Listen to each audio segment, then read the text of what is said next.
హైదరాబాద్ కమిషనర్గా నియమింపబడినటువంటి నిన్నటి వరకు ఆర్టీసీ ఎండీగా ఉన్నటువంటి సజ్జనార్ గారు తన ట్విట్టర్లో 4 సంవత్సరాల ఆర్టీసీ ఎండీ ప్రయాణంలో తను ఏ విధంగా ఆ సంస్థను ఎదగడానికి తన వంతు ప్రయత్నం చేసిండో చాలా డీటెయిల్గా కొంత ఎమోషనల్గా కనెక్ట్ అయినట్టున్నాడు ఆర్టీసీ సంస్థతోటి, సో ఆర్టీసీ ఎంప్లాయీస్ తోటి.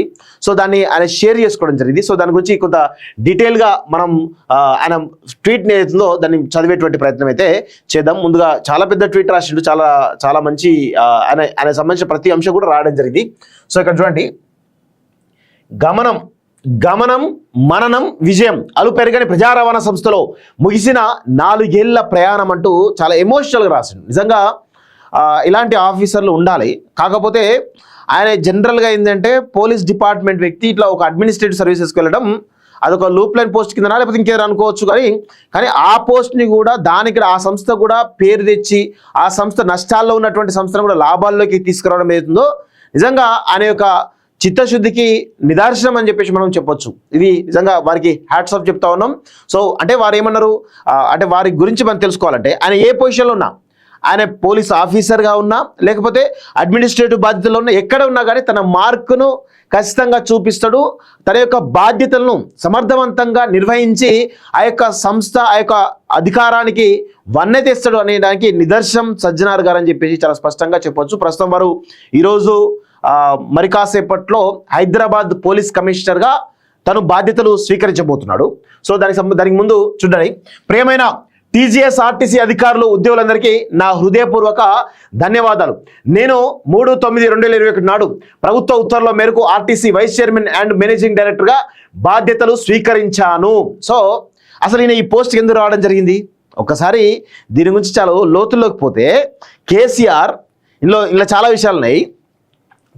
కేసీఆర్ ప్రభుత్వంలో జనరల్గా అప్పుడు నయీం ఎన్కౌంటర్ అయింది కదా.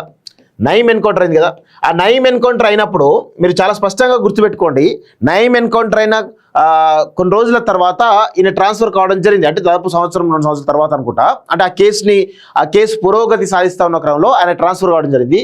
ఎందుకంటే ఇక్కడ నయీం ఎన్కౌంటర్ అయినప్పుడు ఆయనకు సంబంధించినటువంటి ఆస్తుల విషయంలో కావచ్చు, లేకపోతే రకరకాల చాలా విషయాల్లో కావచ్చు, భూముల విషయాల్లో కావచ్చు, అదేవిధంగా లిక్విడ్ క్యాష్ విషయంలో కావచ్చు, ఇవన్నీ కూడా కొన్ని 100,000 కోట్ల రూపాయలు ఉన్నాయి. 100,000 కోట్ల రూపాయల లిక్విడ్ క్యాష్ కావచ్చు, 100 రకాల డాక్యుమెంట్లు కావచ్చు, లేకపోతే ఆయన ఆస్తులు కావచ్చు, ఇవన్నీ కూడా సజ్జనార్ గారు అంటే నాకు తెలిసి నాకు ఒక సోర్స్ నుంచి నాకు తెలిసింది. మరి అది నిజమా అబద్ధమా నాకు తెలియదు. కానీ అసలు సజ్జనార్ గారిని పోలీస్ అధికారిగా ఉన్న పోలీస్ అధికారిని తీసుకుపోయి ఆర్టీసీ ఎండీగా కారణాలు ఏంటి అని కొంత లోతుగా నిన్న కొంతమందిని అడిగిన క్రమంలో నాకు ఒక సంచలన విషయం తెలిసింది. సో ఈ నయీం ఎన్కౌంటర్ అయినప్పుడు ఈ ఆస్తులు ఇవన్నిటి కూడా కోర్టుకు సబ్మిట్ చేద్దాం అని చెప్పేసి కొంత ఆయన కేసీఆర్ తోటి డిస్కస్ చేసిండు అనేది తెలుస్తుంది. దానికి కేసీఆర్ ఒప్పుకోకపోవడంతో ఆయనను కొన్ని రోజులు ఆగి ఆర్టీసీ ఎండీగా ఆయనకు బాధ్యతలు ఇవ్వడం జరిగింది అనేది చెప్పడం జరిగింది. వాస్తవంగా వాళ్ళు చెప్తున్న నేను నమ్మలేకపోయినా. కానీ ఇప్పటి వరకు కూడా నయీం సంబంధించినటువంటి ఆస్తులు లెక్క కావచ్చు, ఆయన భూములు లెక్క కావచ్చు, ఆయనకు సంబంధించిన ఆయన ఎన్కౌంటర్ అయిన తర్వాత ఆయన ఆస్తులు ఎక్కడ అయింది అనేది ప్రభుత్వం ఇంతవరకు కూడా ఆ అధికారికి పబ్లిక్ డొమైన్లో పెట్టలేదు. సో దానికి కొంత నమ్మాల్సిన పరిస్థితి ఉంది. ఎందుకంటే నయీం ఎన్కౌంటర్కి వెనకాల అంటే ఉండి నడిపించింది సజ్జనార్ గారు అని చెప్పేసి అంటున్నారు.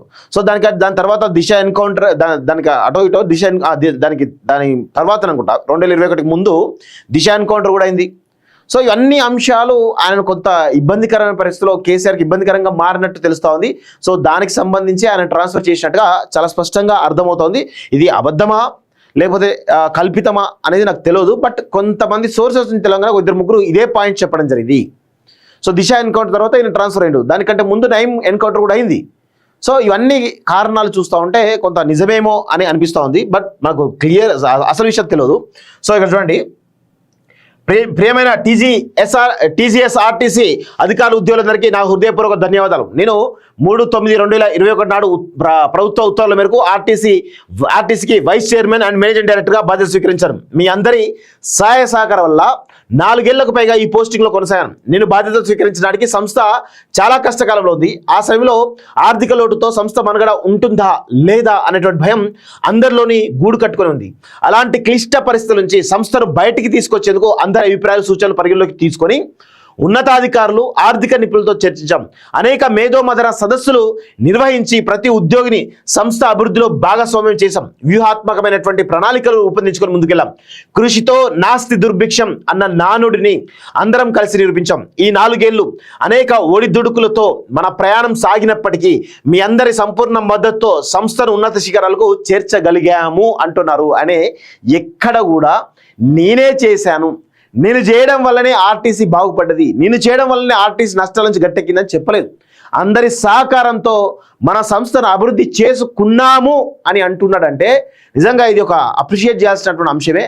ఒక నిబద్ధత గల, నిజాయితీ గల ఆఫీసర్ ఎవరైతే ఉంటారో ఇలా మాట్లాడుతూ ఉంటారు. సో ఎవరైతే గొప్పలు చెప్పుకునే ఆఫీసర్ ఉంటారో నేనే చేసిన, నేనే వీకినా, నేను చేయడం వల్లనే ఆర్టీసీ ఎదిగింది అని మాట్లాడుకుంటుంటారు.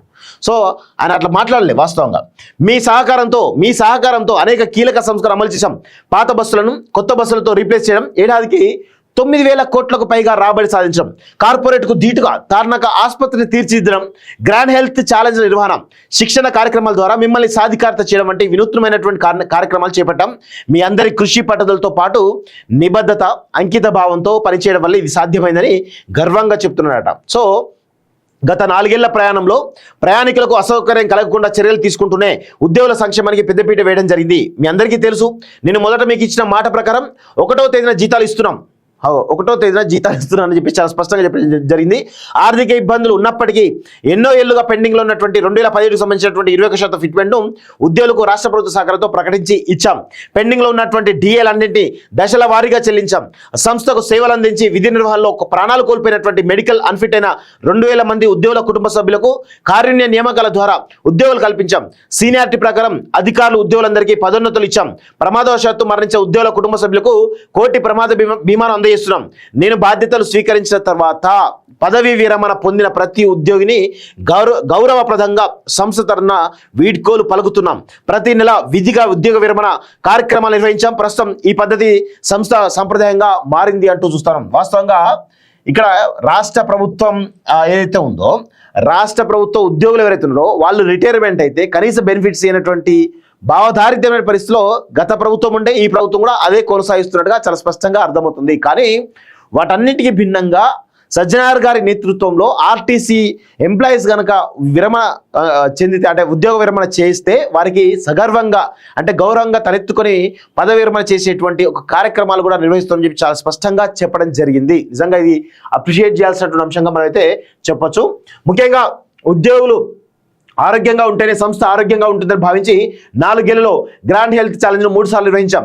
44,000 ఉద్యోగుల హెల్త్ ప్రొఫైల్స్ను రూపొందించాం.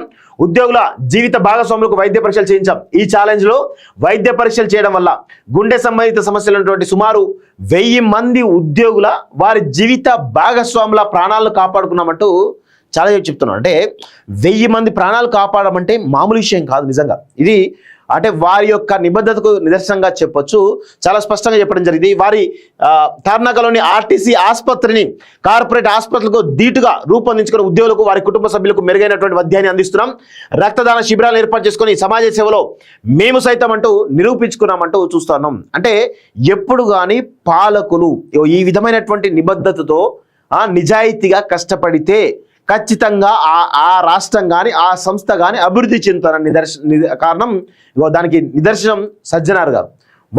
వారి చొరవ వాస్తవంగా నేను కూడా చాలా రకాలు గమనించాను. గత 4 సంవత్సరాల పాటుగా మనం చాలా చూసినాం. ఆర్టీసీ సంబంధించినటువంటి ఉద్యోగుల విషయంలో చాలా రకాల ఇంప్రూవ్మెంట్ జరిగినాయి.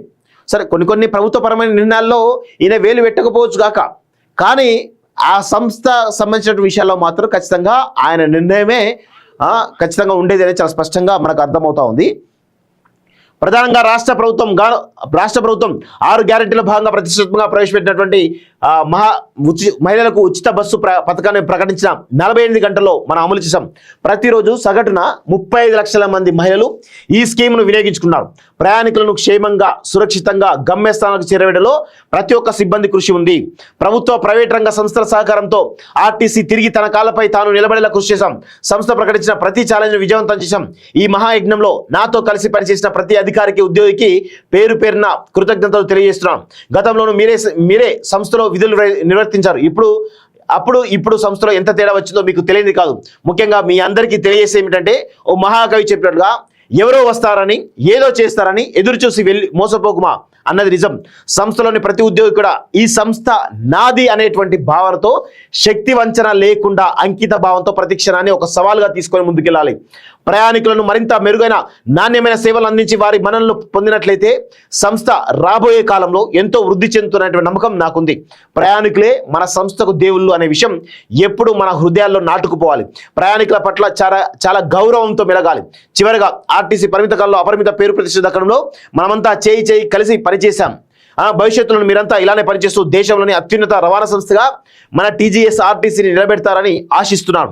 ఆర్టీసీతో 4 ఏళ్ల ఈ పయనం నాకెంతో సంతృప్తినిచ్చింది. భవిష్యత్తులో నేను ఎక్కడ ఉన్నా ప్రజా రవాణా వ్యవస్థకు ఈ గొప్ప సంస్థకు నా మద్దతు కొనసాగుతుంది. ప్రజలకు రవాణా సేవలు అందించే ఈ గొప్ప సంస్థలో వైస్ చైర్మన్ అండ్ మేనేజింగ్ డైరెక్టర్గా నాకు అవకాశం కల్పించిన ప్రభుత్వానికి ధన్యవాదాలు తెలుపుతూ మీ సజ్జనార్ ఐపీఎస్ అదనపు డీజీపీ అంటూ కూడా చూస్తా ఉన్నాం. నిజంగా ఒక ఒక ఒక అంటే నాకు కూడా ఒక మంచి అధికారిగా నాకైతే నచ్చుతాడు. ఎందుకంటే ఇప్పుడు చూస్తున్న వాళ్ళలో సజ్జనార్ గారు కొంత నిజాయితీగా నిబద్ధతతో ఉంటాడు.